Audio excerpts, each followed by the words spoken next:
Richard Gage is an architect who has been speaking publicly for more than 18 years about the explosive evidence at the World Trade Center on 9/11.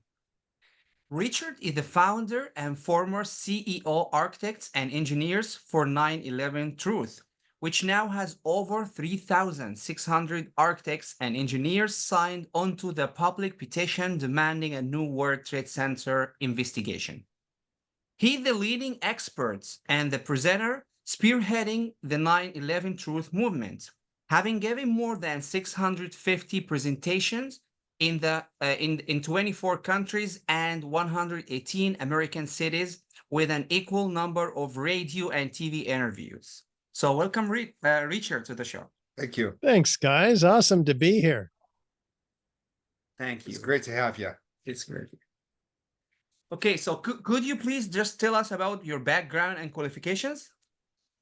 You bet. So altogether, about 36 years as an architect, and I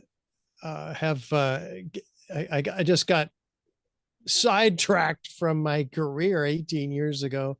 As you mentioned, I heard a crazy radio interview. Found out that there was a third tower that came down on 9/11. And this was just shocking to me. It's 47 stories tall, and we didn't get one bulletin on this, the third worst structural failure in modern history. So I'm going, what world am I living in? Then I found out the evidence for the two twin towers that they came down very explosively, which we'll talk about today. And so it just stopped me in my tracks. I had to find out if this was true, and all of it was. So I started talking to people and developed an organization.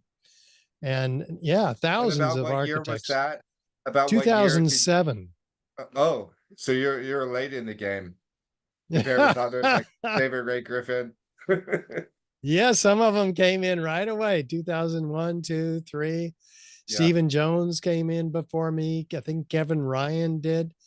And David Ray Griffin, as you mentioned, who's a mentor of mine. In fact, it was his presentation or interview on the radio that just alerted me to all of this. It was just shocking. Okay, so take us back to how the world was geopolitically at the turn of the century and how September 11th changed everything. Was September 11th the original sin of the 21st century? Well, I guess it was 2001. My goodness, never quite thought of it that way. We were told we had 19 fundamentalist hijackers taking these planes and running them into these buildings. But not only do we have evidence that we'll talk about today of these buildings being explosively demolished, but that the hijackers may not have even been on the planes, certainly not in control of them. And there are others who have expertise in that area. In fact, on September 8th, there's going to be a seminar on that very topic put out by the International Center for 9/11 Justice. And that is for the website ic911.org. So I plan on tuning into that and learning more on that subject myself. So the crimes of September 11th seem to be comparable with the Christmas gift that just keeps on giving.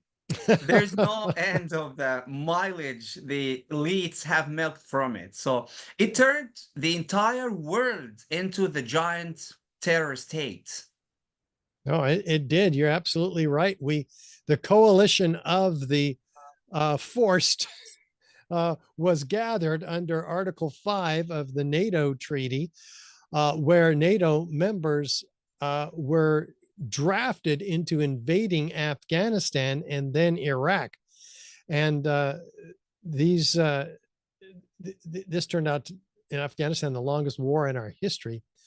What were we after there? If Osama bin Laden was not responsible for these attacks, and it was some sort of an inside false flag operation, which I believe that the controlled demolition of these towers, as we'll prove, implies a false flag operation. So why were we in Afghanistan? Well, we'll talk about that afterward if we have time.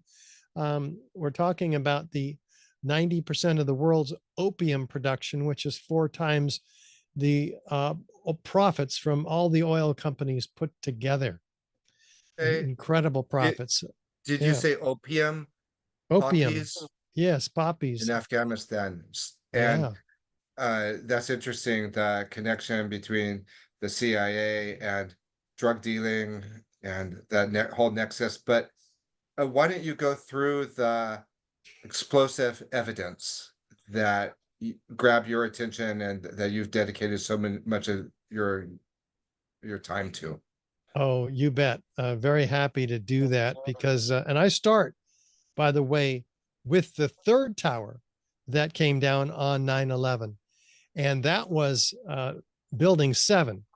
And it just takes a lot of courage to understand what's really happened here. And we want everybody to know. And that's why I'll do, we want everybody who's viewing this presentation to know too, but not just you, but everybody that you know, who you're willing to share this information with, because it's got to get out widely. We have, after all, the 3rd worst structural failure in modern times. I got to grab that other And I guess presentation. that's why Building 7 was the wild cards in the whole affair, I guess. Building 7 is the wild card. We call it the smoking gun of 9/11, as a matter of fact. So most people don't know anything about it. Most architects and engineers know nothing about it. As I mentioned, the American Institute of Architects, 90,000 members, not one bulletin on this, after the Twin Towers, the worst structural failure in modern history. And this is 47 stories tall, is no slouching building. It's the tallest building in most of our states here in the US. It was only dwarfed next to the Twin Towers, which were the tallest buildings in the world at the time that they were assembled in 1973. But the Building 7 was about a football field in length away from the North Tower. And it came down in the afternoon, about 7 hours after the Twin Towers. But here it is standing just fine when the towers came down. And this is what happens to it. Let's just go right into it, huh? The east penthouse on the left side, on the top, falls in an isolated event. And then 7 seconds later, the entire building does this. And we're going to break this down. You might have seen this before, like for us in the US, it's the old hotels in Las Vegas. And there was a report on the collapse of this building. We'll look at that in some detail. NIST, the National Institute of Standards and Technology, who was tasked by Congress to explain these collapses to the American people, they said what? Well, they said this. What we found was that uncontrolled building fires caused an extraordinary event. The collapse of World Trade Center 7 was primarily due to fire. Fires. Okay, well, let's look at those fires, shall we? These are the largest fires that we have photographic or video evidence of in the building. As you can see, they're few, they're small, and they're scattered. And they were burned out in the area of interest of NIST, which is in the northeast corner, specifically around column 79. Yeah, So when you say NIST, can you clarify what NIST is for the listeners? Yes, NIST is the National Institute of Standards and Technology here in the US that was tasked by our Congress to explain these collapses to the American people. And they determined that this building came down by these fires. Well, in order to make that claim, they had to really grossly exaggerate the nature of these fires in their computer model, which you see here. But the photographs betray that quite a bit. In fact, they show the fires burned out in this area more than an hour before the building came down. And that's relevant because fires have never brought down a steel frame fire protected structure ever in history. And then we have a lot of examples of much hotter, larger, and longer lasting fires in these buildings, such as these fires, which are fully engulfed, right? And these happen after 9/11. Again, not one of them has dropped. This is type 1 construction. It's designed to be an incinerator. It will burn everything inside of it before it ever collapses. And history bears that out. So we got to ask ourselves, well, maybe how did this building come down? Well, let's look at some of these controlled demolitions on the left compared to Building 7 on the right. Is there any similarity? Is there enough similarity to warrant an investigation? Very similar, yeah. Very similar, yeah. Enough to warrant an investigation into the possible use of explosives, especially since it looks exactly like a controlled demolition, especially since fire, the official cause of this building's collapse, has never in history brought down such a building. So we have to ask ourselves, okay, let's get serious here. Let's look at some of the typical features of controlled demolition and see if Building 7 has any of these. Okay, well, let's walk through them. So is there a sudden onset of destruction? Well, here's Dan Rather narrating his view of this building what you're seeing are high shots and its collapse. Now, here we're going to show you a videotape of the collapse itself. Describe that. Now we go to videotape, the collapse of this building.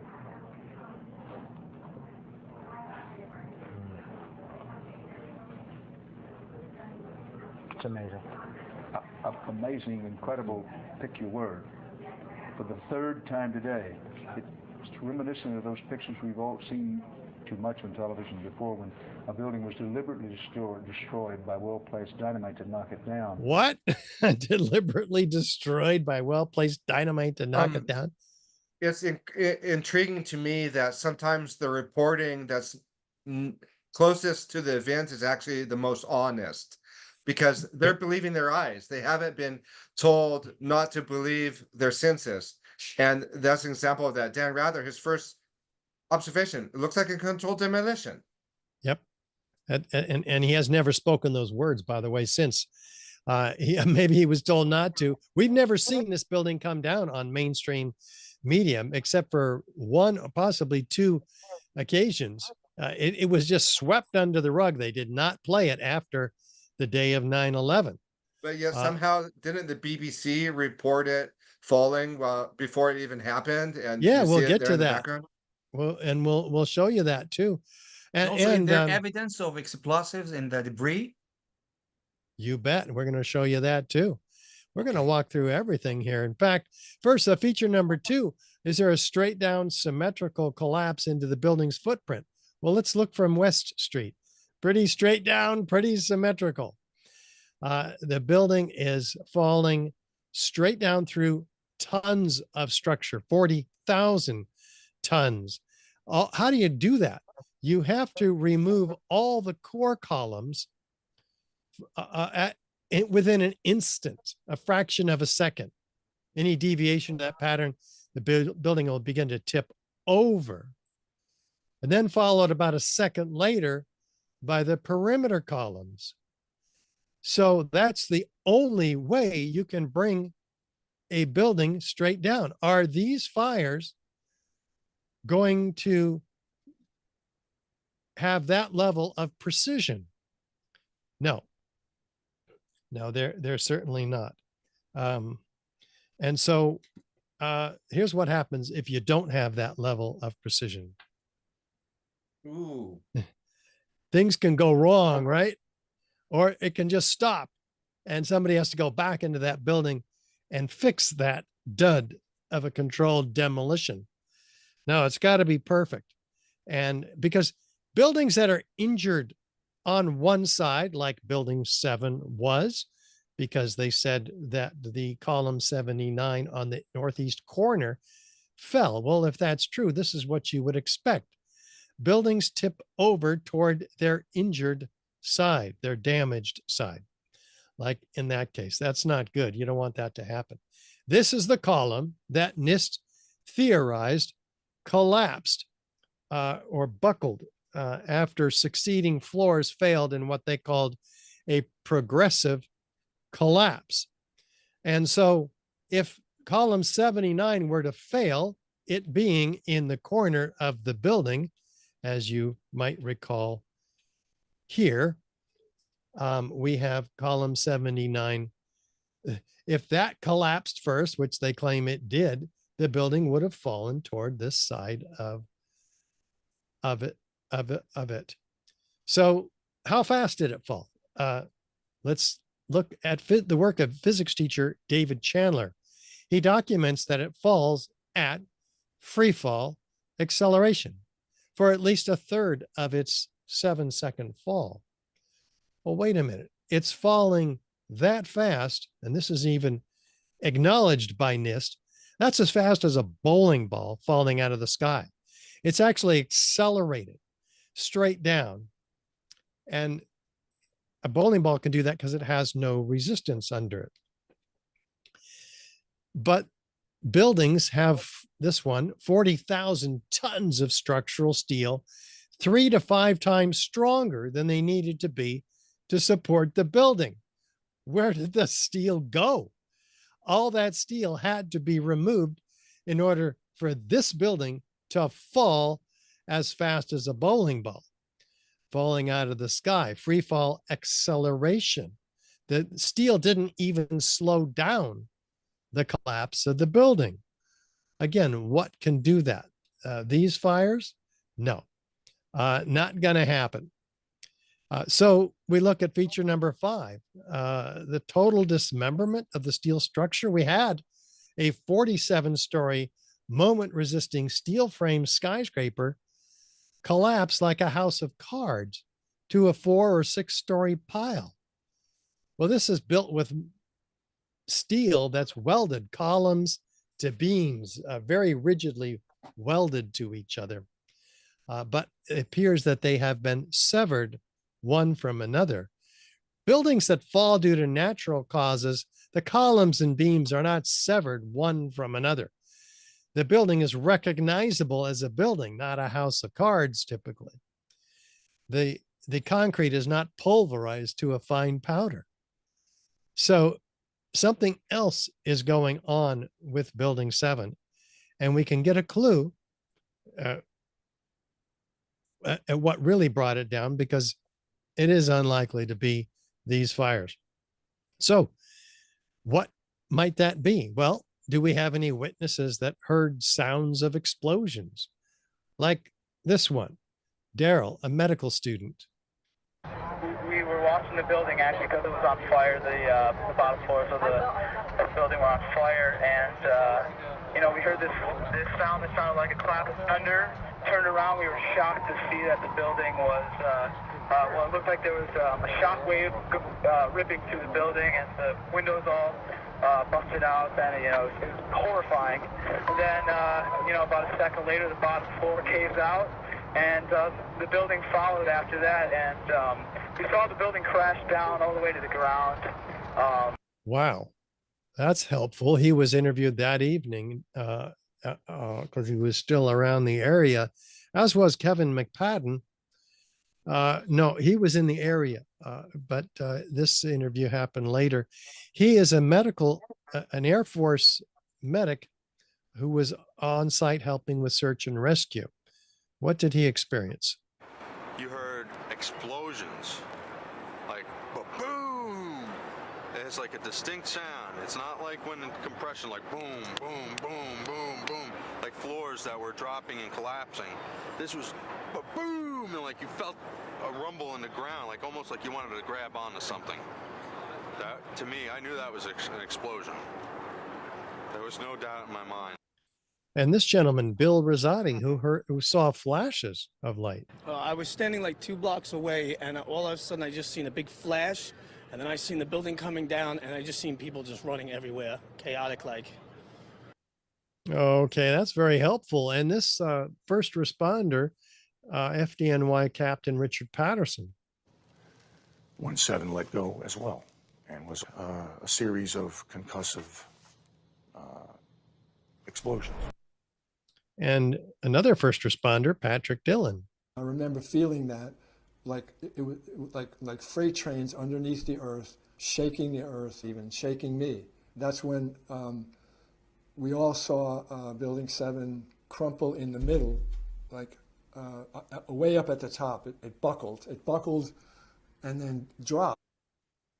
And this gentleman, Barry Jennings, who was in the building, along with Mayor Giuliani's attorney, Michael Hess. They were called to a meeting, but they were late, and everybody else had already evacuated out of the building because the plane hit the tower.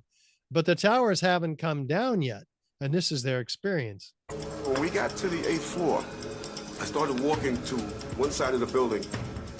That side of the building was gone. The first explosion I heard when I was on the stairwell landing, when we made it down to the 6th floor. Then we made it back to the 8th floor. I heard some more explosions. Also the sound? Like a boom, like an explosion. And more than one? Yes. We started walking down the stairs. We made it to the 8th floor. Big explosion. Blew us back into the 8th floor. When we get outside, a police officer comes to me and says, you have to run. We have more information of bombs, so you have to run. Bombs? Bombs like this heard by the first responders the late morning of 9/11 in the vicinity of Building 7? Yeah, here's one of the guys who can tell you I'm okay, all right? Here, hold on. You want to call your mother or something?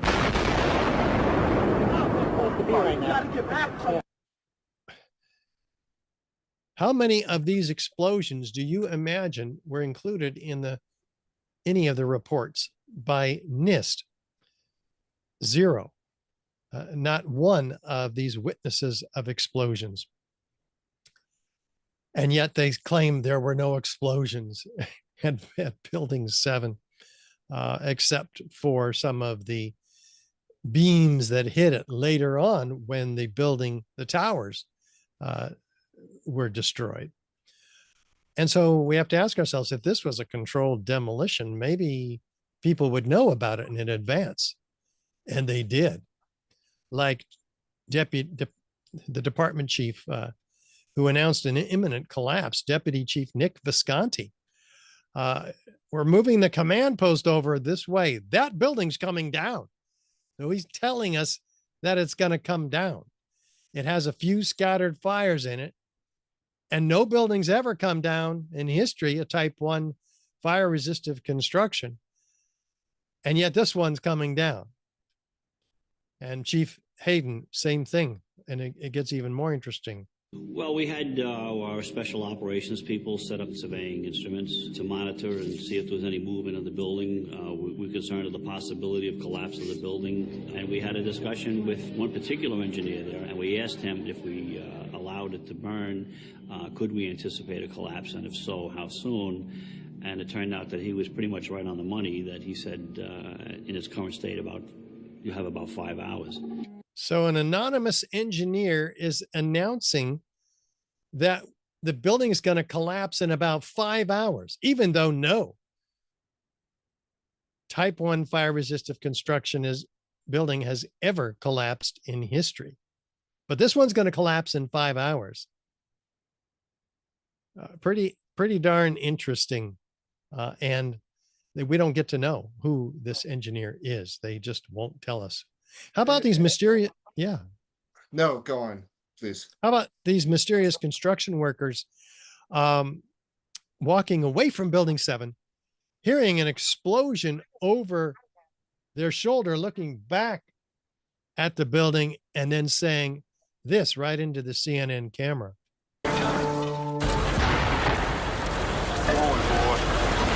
Keep your eye on that building. It'll be coming down. The building is about to blow up. Moving back. All right, guys.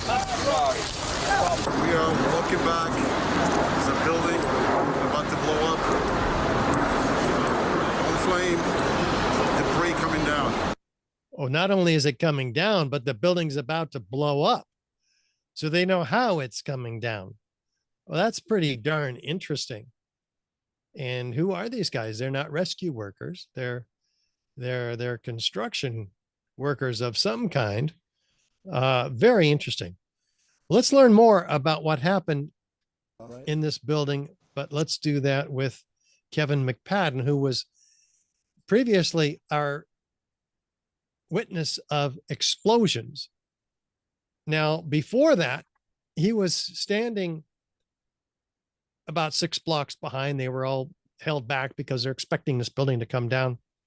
He's listening to a radio held in the hands of what he believed to be a Red Cross worker. And he hears this. At the last few seconds, he took his hand off and you heard 3, 2, 1. Whoa. Do fires bring buildings down to countdowns? That sounds like a countdown. Yeah.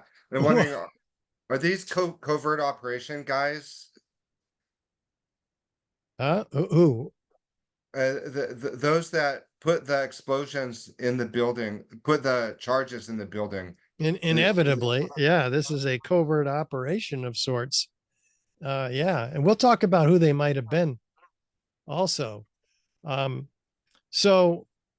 like you said before, Patrick, 20 minutes before Building 7 ever came down, the BBC's announcing it as if it happened. Listen. Now, more on the latest building collapse in New York. You might have heard a few moments ago, I was talking about the Salomon Brothers building collapsing. And indeed it has. Apparently that's only a few hundred yards away from where the World Trade Center towers were. And it seems that this was not a result of a new attack. It was because the building had been weakened during this morning's attacks. We'll probably find out more now about that from our correspondent, Jane Stanley. Jane, what more can you tell us about the Salomon Brothers building and its collapse? Well, only really what you already know. Details are very, very sketchy.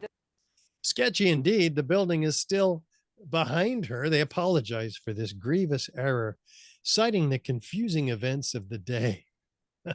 Does this make them psychic?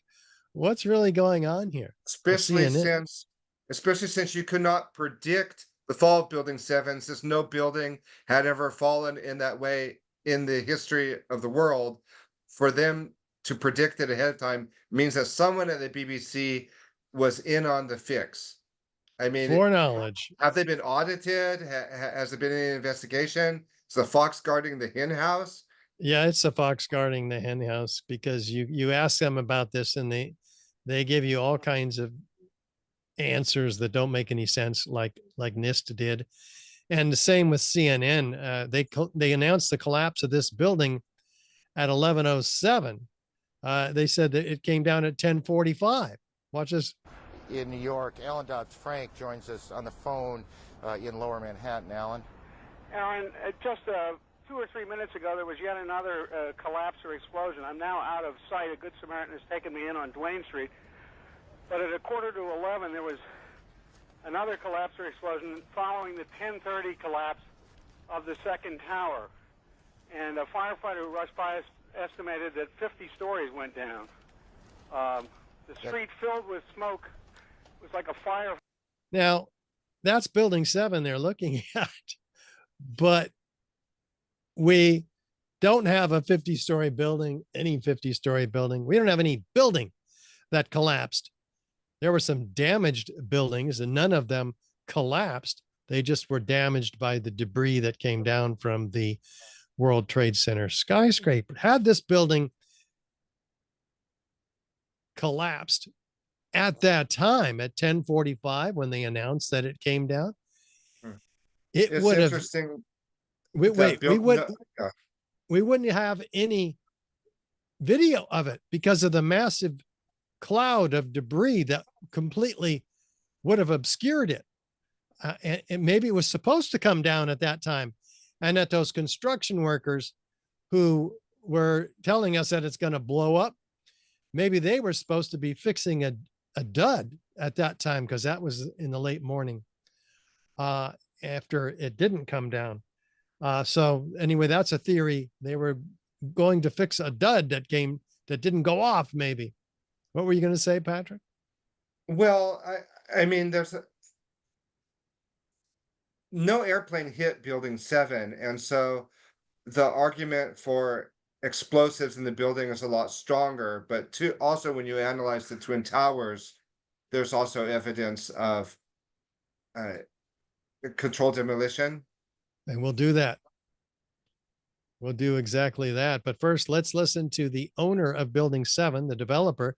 In the late 80s, mid 80s, he developed this piece, and then he acquired the Twin Towers and the other 6 buildings, all becoming part of the World Trade Center complex. And he acquired the Twin Towers just 6 weeks prior to 9/11. But this is what he's saying. Insurance policies. He made a lot of money on the insurance policies for those buildings, correct? Oh, absolutely. He did. $5.87 billion. But here's what he said in October of 2002, 2 years later, about Building 7's collapse. I remember getting a call from the fire department commander telling me that they were not sure they were going to be able to contain the fire. And I said, we've had such terrible loss of life. Maybe the smartest thing to do is pull it. And they made that decision to pull, and then we watched the building collapse. What? We watched the building, they made the decision to pull, and then we watched the building collapse? Well, what did he mean by that? Pull it is a term used in controlled demolition to bring a building down by explosives. So he says, oh, I didn't mean that. I meant pull the firefighters out of the building. And the insurance companies just handed him the money with no pushback, no investigation.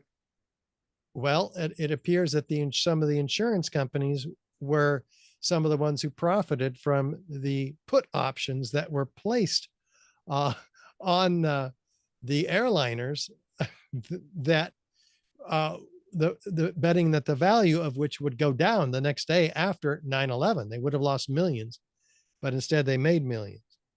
So there was an investigation into that insider trading, but they determined that it wasn't insider trading because it didn't lead to Osama bin Laden. That's per the 9/11 Commission report. Reasoning. That's the circular reasoning that we were talking about. Yeah, incredible, incredible. And of course, the firefighters weren't in the building. They weren't allowed to fight the fires. Again and again, they were told not to fight the fires because the building's coming down on its own.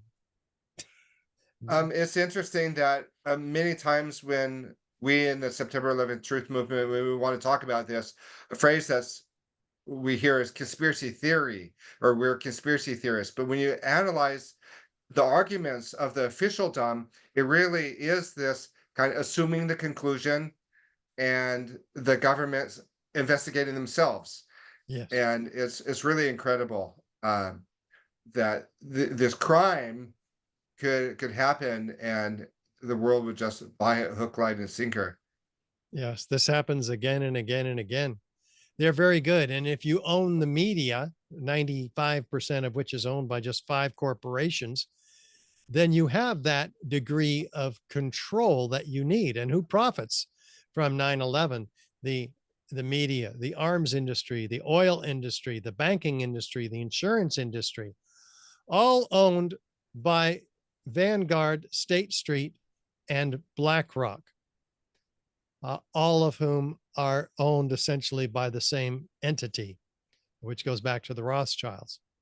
So it's a fascinating lineup. If you want to know who to start looking at, you could, you wouldn't be far if you started your search there.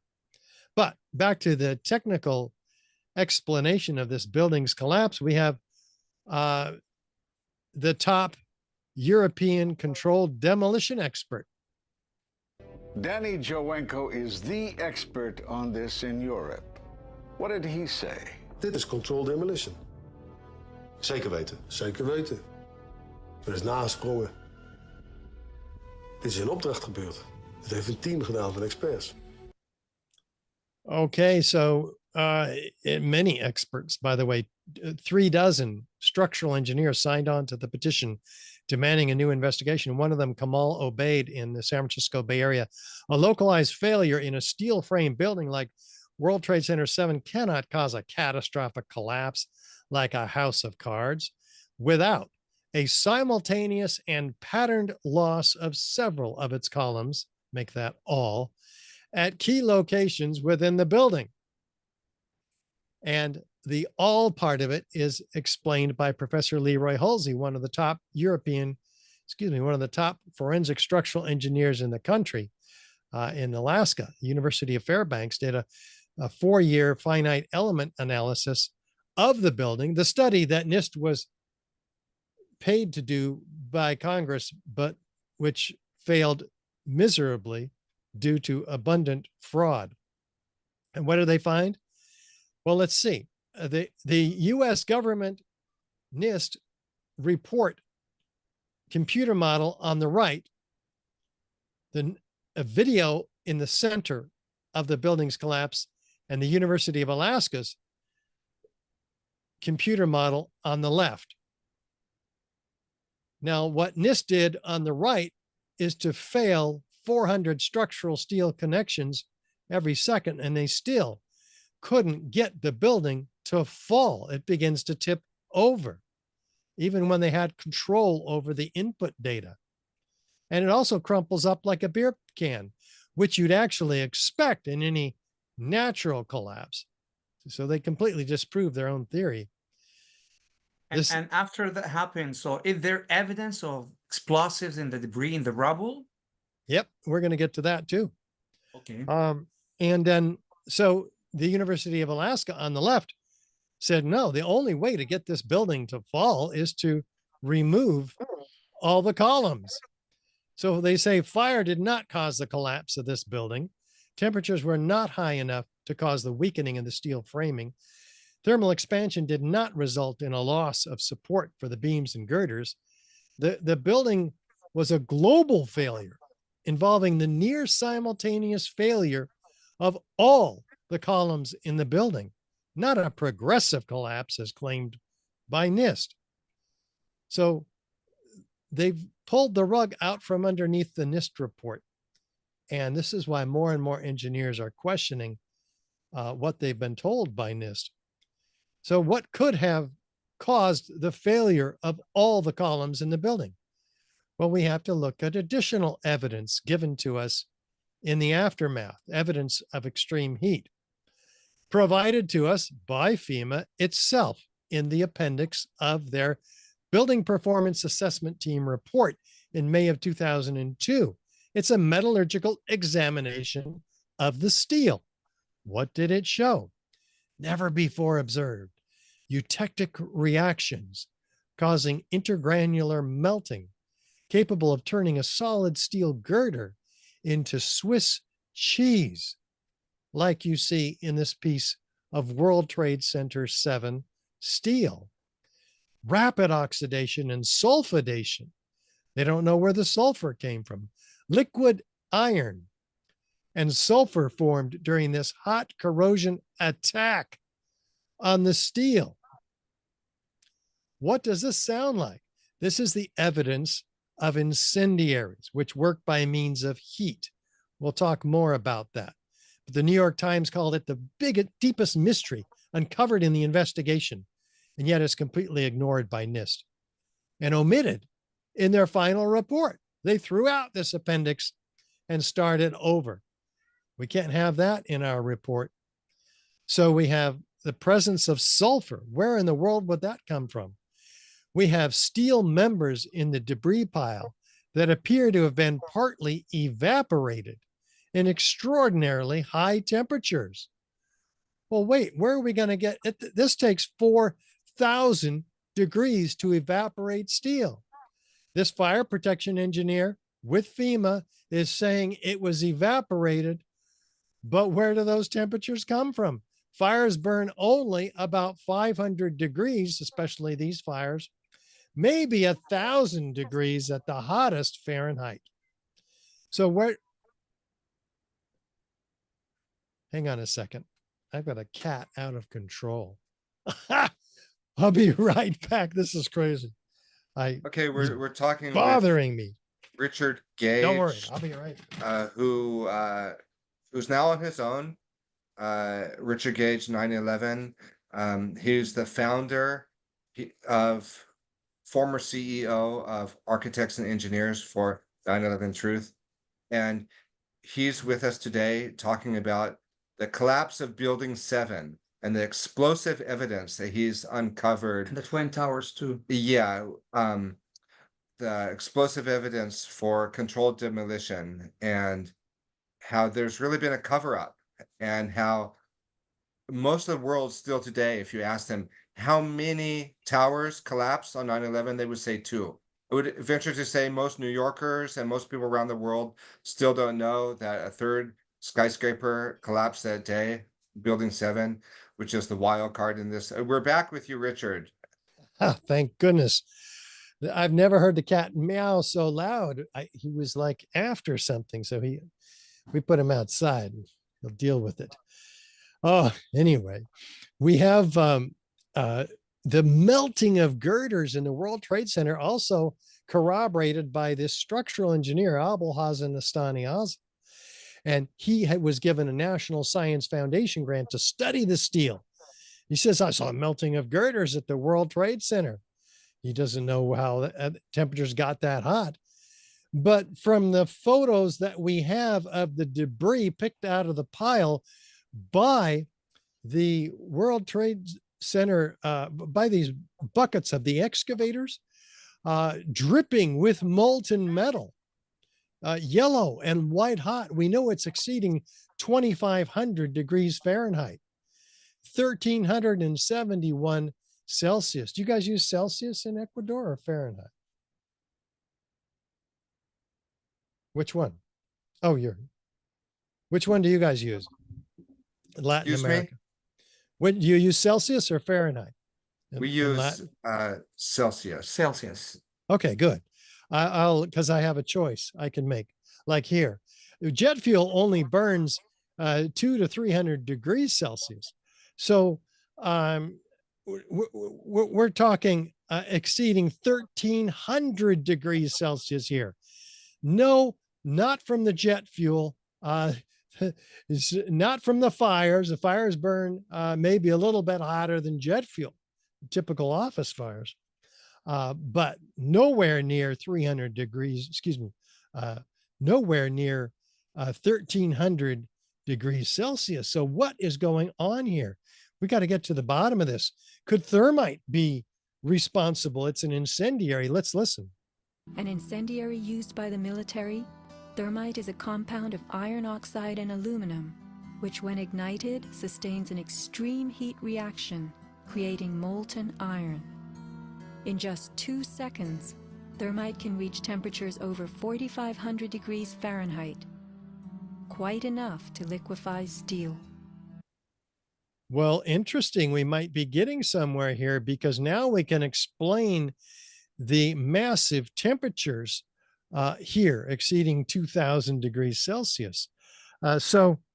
Would there be any evidence of ignited incendiaries in the dust? Well, let's look, because it's given to us on a silver platter by the United States Geological Survey. What do they find in their 2005 report of their studies of all the dust in the particle atlas, they call it? They find molten molybdenum. For one, molybdenum is a metal that actually melts at 4,700 degrees.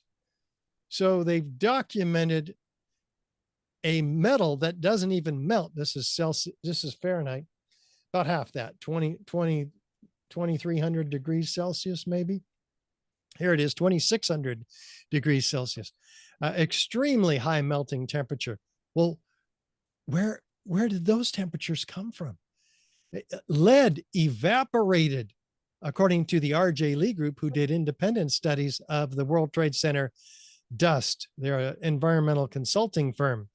The presence of lead oxide on the surface of mineral wool indicates the existence of extremely high temperatures, more than 1740 degrees Celsius, during the collapse, causing metallic lead to volatilize, oxidize, and finally condense on the surface of the mineral wool. This is all evidence of something extremely hot, and in this case, producing previously molten iron microspheres. Let's unpack that. Molten, meaning about 1600 degrees Celsius. Iron, we haven't used iron in our skyscrapers or structural steel in about 100 years. Where's the iron, elemental iron, cast iron coming from? And spherical. We'll talk about how it got into spheres. These are about the diameter of a human hair on average. The EPA says, well, we want to use these as a signature component to distinguish the World Trade Center dust from common office building dust. They're so ubiquitous. They're everywhere. In fact, up to 4 tons in all the World Trade Center dust of these previously molten iron microspheres. And R.J. Lee says these are formed during the event. So they document them independently. Go ahead. You and your team, your former team, you were able to get some of the rubble and analyze it. Wasn't the actually we rubble have shipped been off to China? Well, we'll get to that.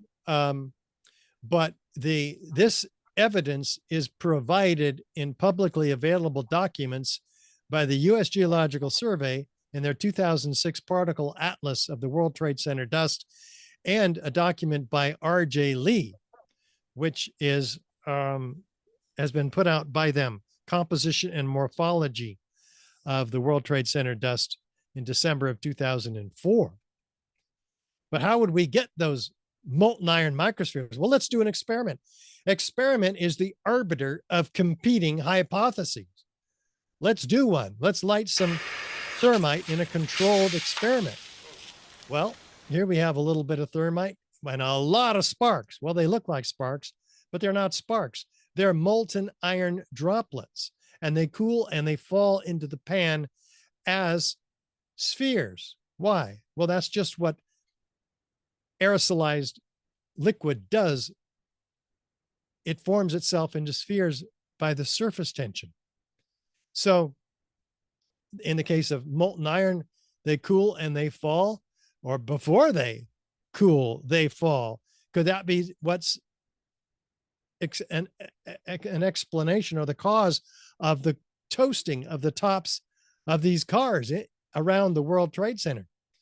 Because they're awfully damaged. What other rational explanation is there in this very high heat event toasting the tops of these cars? And if that was all evidence of ignited thermite, and it can only be that, is there any evidence of unignited thermite in the World Trade Center dust? And yes, a team of 8 international scientists led by this gentleman, Niels Harrit in Copenhagen, identify 7 collected samples and study them meticulously. They find these red and gray chips, red on one side, gray on the other, dual layered chips of what they thought were paint, but they're attracted by a magnet. And the magnet it pulls them aside and they can study them.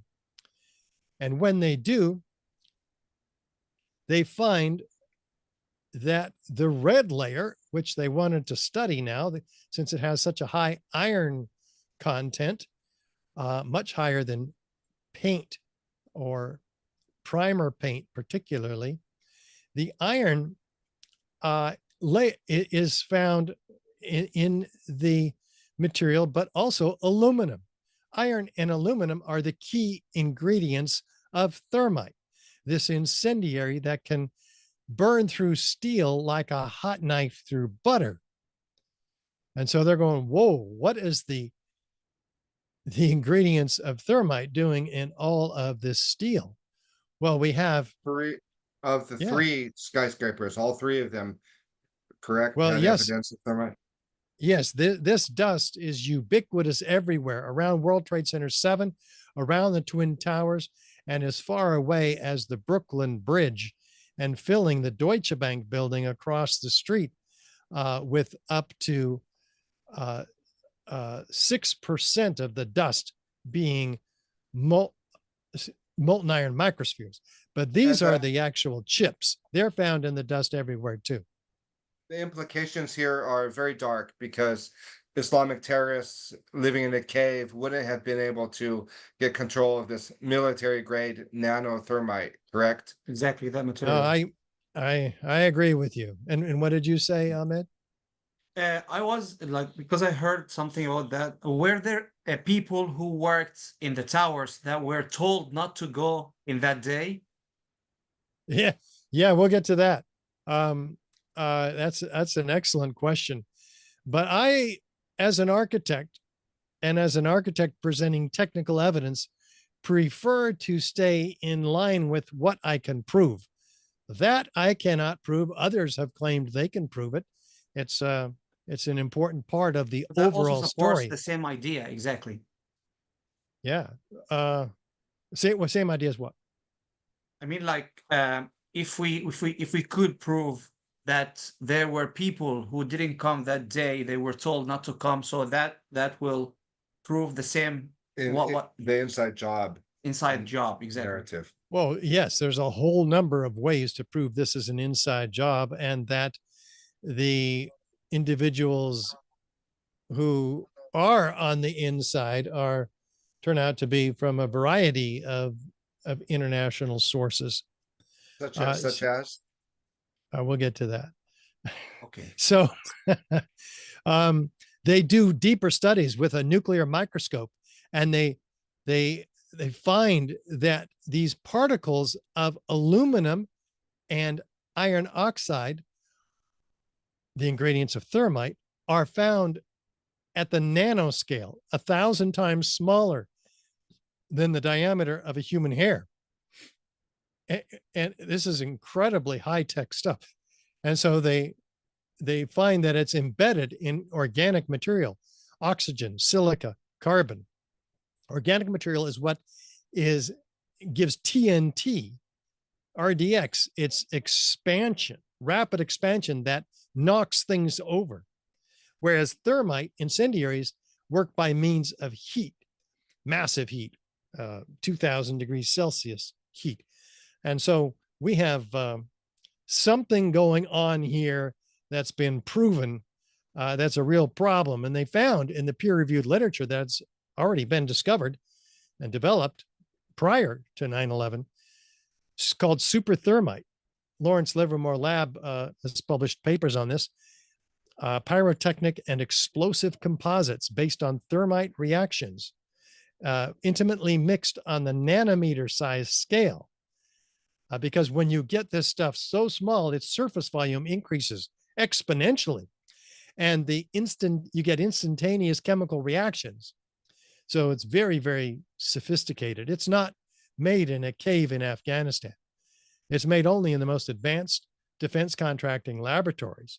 And in those laboratories, they study the thermal behavior of these chips in a heater, a differential scanning calorimeter. And when these chips ignite in the peer-reviewed literature here from Lawrence Livermore Lab at about 420 degrees Celsius, they produce a lot of energy. So it's an exothermic reaction. Well, that's exactly what these particular 4 samples did that were put in the DSC.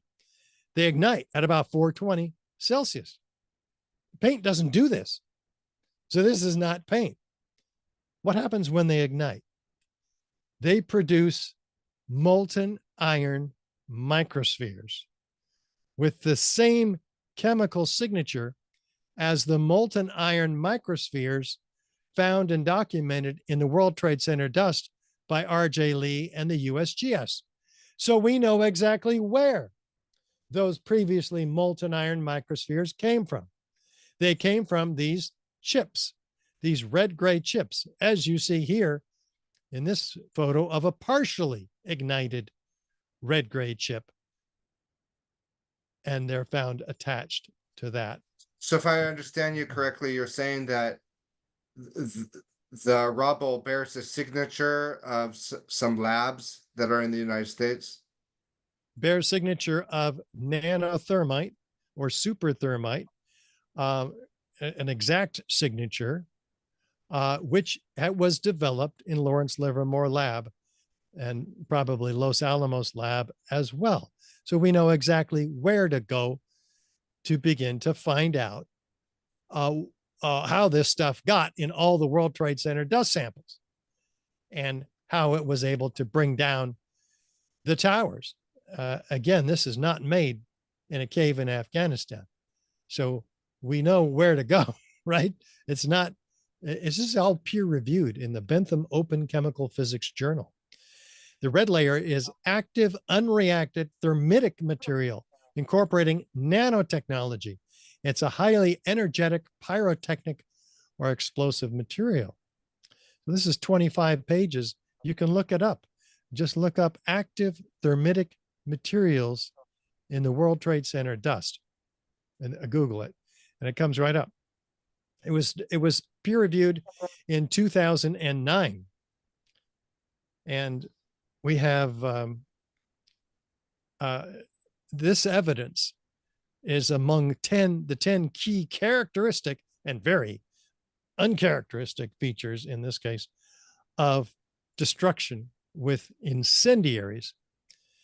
And not one of these can be explained by fire, the official cause of this building's collapse, let alone all of them, with additional circumstantial evidence and eyewitness testimony we've been looking at. This becomes proof of controlled demolition. A body of proof that we have got convinced more than 30,000 combined years of technical experience in the building industry. All engineers and architects signed on to the petition publicly demanding a new investigation. And many of them will be appearing in our new film series of 30 episodes starting September 8th in just a week and a half. 9/11 Crime Scene to Courtroom, an unprecedented film series taking the hard evidence of the 9/11 crimes to court. And so people can co-produce this. We're making it in concert with the Lawyers Committee for 9/11 Inquiry, where we're teaming up our experts with their attorneys, specifically litigation director Mick Harrison, who has already been filmed with us in the boardroom presenting to our stand-in virtual grand jury. And we have filmed 30 episodes. We're editing it now, and the first one comes out in a week and a half on the website. Where's the website? The website is 911c2c.org.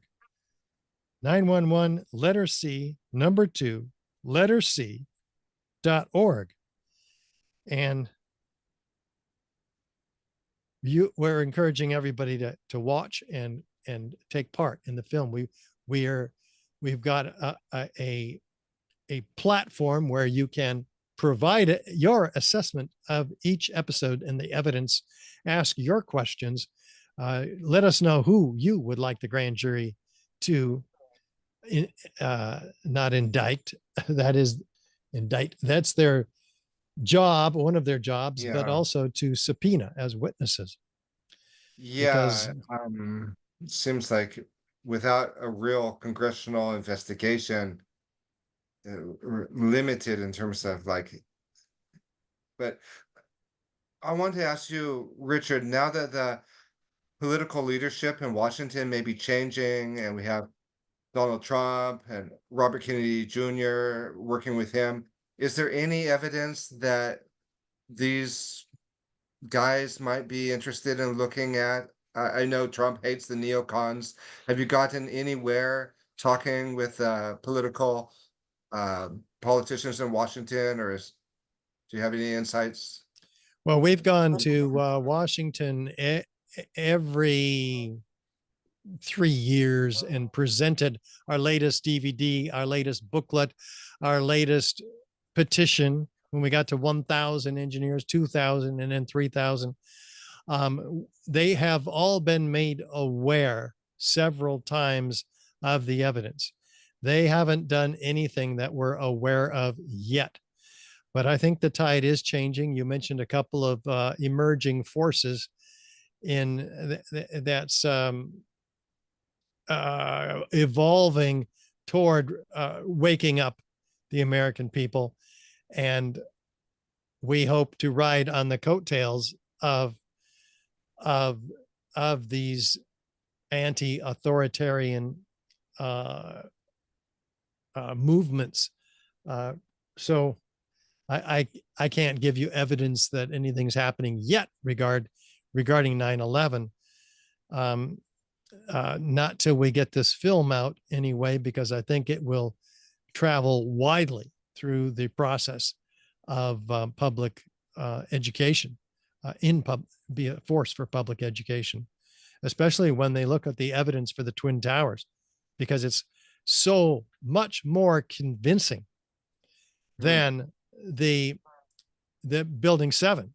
And just look at both towers, in this case, simultaneously coming down. They're 15 minutes apart in reality, but look how identical they are, with upward, outward, arching streamers, a geometry of fireworks, freely flying structural steel sections, trailing thick white smoke clouds of aluminum oxide ash.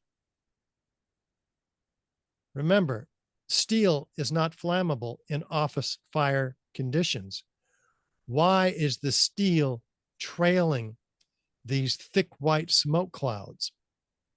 Why are they ejected up to 600 feet in every direction, clocked by physicists at 80 miles an hour? This is not a building collapse, neither of them. This is a building being blown apart. And that's the evidence that will take another 40 minutes to present. And I'm wondering if you want to do that now, or if you'd like to come back for part 2 and make it a series.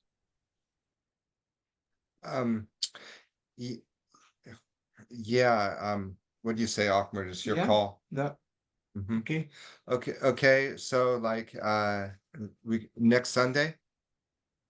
Oh, I think we can do that. I told you it'd be an hour, but I didn't quite get through it in an hour, did I?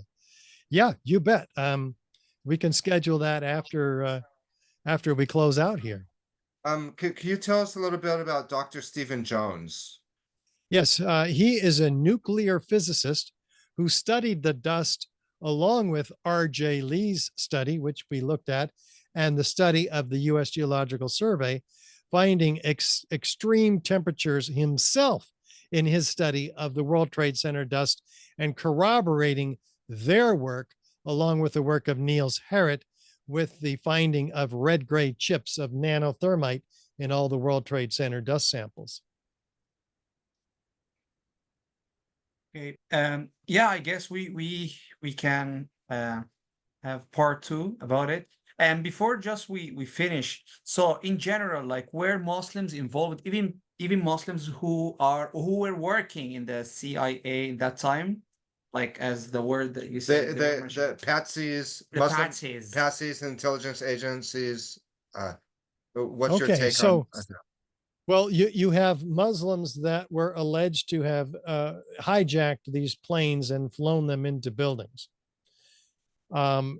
These pilots, if you can call them that, failed Cessna flying school and did very poorly, particularly Hani Hanjour, who was accredited with flying the plane into the Pentagon, which plane did a 270-degree spiral, dropping 3,000 feet per minute for a total of 8,000 feet before leveling off and ramming the front of the building at ground level, something that most pilots couldn't even accomplish in a flight simulator.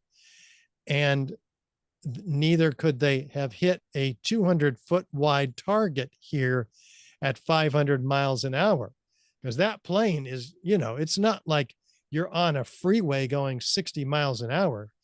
You're in the air, and you're all over the place. So the pilots for 9/11 Truth, the 9/11 pilot whistleblowers of 911pilots.org, a website I refer you to, suggest that they could not fly these paths and hit their targets at those speeds. So, and that makes sense if you just think about the fact that explosives, as we'll see next week, were indeed also responsible for the destruction of the Twin Towers.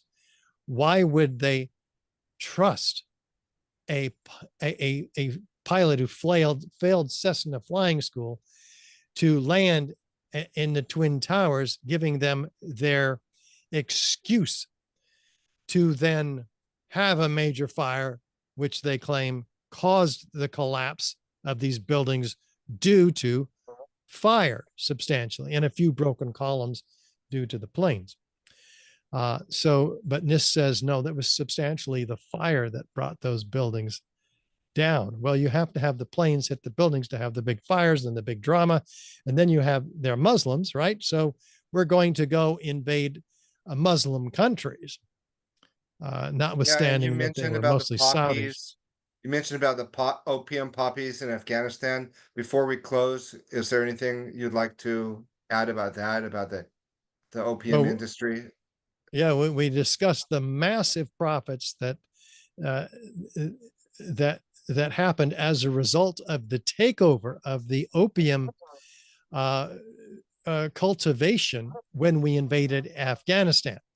Before we invaded Afghanistan, the Taliban had shut down the production of opium when they came into power. This is one of the things they did.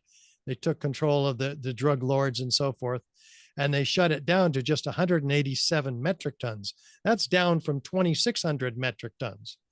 Well, after we kicked out the Taliban in 2001, the opium production skyrocketed to 3,700 metric tons. And then a couple of years later, in 2006, it skyrocketed further to about 6,000 metric tons per year. These are UN numbers. So under our watch, the opium production had an order of magnitude increase, several orders of magnitude. So now we know what was going on in Afghanistan. In addition to that, the pipeline of natural gas was intended to go through Afghanistan because the countries to the north were gas rich, and the countries to the south, Pakistan and India, were gas starved. So Afghanistan is the perfect opportunity to get that gas through if you can work a deal with Pakistan, with the Taliban. But the UNICAL was delayed in their negotiations with Pakistan, and so Afghanistan, and Afghanistan was therefore negotiating with a Brazilian company. So so Richard Armitage, representing the United States, UNICAL, told them in a meeting in Europe, in Germany, Hamburg, I think, that they will either be issued a carpet of gold or a carpet of bombs. They have their choice. In other words, you said that before 9/11? Oh, yeah. Yeah, well before 9/11. Apparently, they made the wrong choice because they got the carpet of bombs. I guess they didn't believe that would be happening. Yeah. So the carpet of gold would be theirs if they played ball and allowed Unical to develop this gas pipeline. So that's more about Afghanistan. And not only that, the geostrategic goal of obtaining Afghanistan puts the US military bases, the largest one in the world that we had, on the border of Iran, which was Israel's and the US's, therefore, enemy. So we already had on the other side, what? Iraq. So we have Iraq and Afghanistan, the two countries we invaded following 9/11, now surrounding Iran in complete perfect position to begin that invasion, which was decades in coming. And the goal of the Project for a New American Century, which was a think tank created by top neocon leaders. The who Project said, for the New American Century, which was a group of neocons that later became part of the Bush administration. And then they said that in order to achieve their goals, they needed a terrorist attack. well, what like they a new said, Pearl Harbor. what they wrote in their white paper, well before 9/11, Rebuilding America's Defenses, that they established their goals of Middle East hegemony, space dominance, a vast increase in the military budget on the order of $75 billion.